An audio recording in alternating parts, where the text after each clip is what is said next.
BRS working president KTR ఆదేశాల మేరకు రాష్ట్ర వ్యాప్తంగా రైతు రుణమాఫీ ధర్నాలు నిర్వహిస్తున్నారు.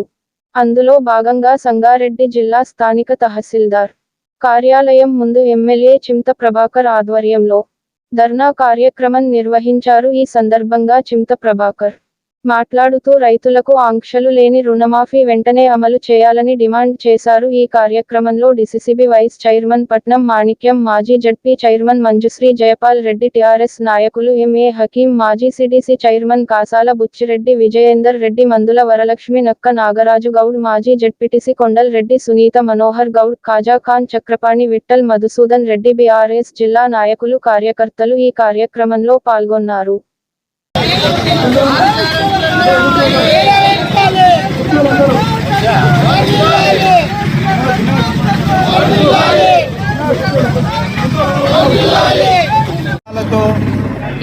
రేవంత్ రెడ్డి కాంగ్రెస్ ప్రభుత్వం రైతులకు మోసం చేసినటువంటి పరిస్థితి ఈరోజు తెలంగాణ రాష్ట్రంలో దాపరించింది. రైతేడిసిన రాజ్యం, ఎద్దడిసిన యోసం, ఇవి రెండు పారముంటాయని చెప్పి పెద్దల నానుడి.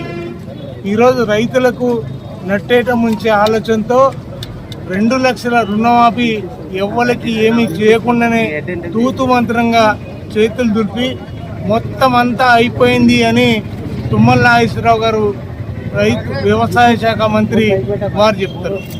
2 లక్షల రుణమాఫీ మొత్తం అయిందని చెప్తున్నటువంటి తుమ్మల మరి వారిది నిజమా? మరి ఉత్తమ్ ఈరోజు టెక్నికల్గా సాంకేతిక పొరపాట్ల వల్ల మొత్తం అందరికీ ఇవ్వలేకపోతున్నాం అని చెప్పి ఉత్తమ్ కుమార్ రెడ్డి గారు చెప్తున్నారు. మరి అదే రకంగా శ్రీనివాసరెడ్డి ఆయనైతే ఇంకా 12,500 రూపాయలు వేయాల్సిన అవసరం ఉంది. 12,000 కోట్లు వేస్తే మొత్తం అందరికీ మరి చేరుతుందని చెప్పి వారు చెప్పడం జరుగుతూ ఉంది. మరి అదే రకంగా బట్టి కూడా ఈరోజు ఆర్థిక శాఖ మంత్రులు ఆయన 7,500 కోట్ల రూపాయలు మాత్రమే ఈరోజు వేసినామని చెప్పడం ఇది విడ్డూనంగా ఉంది.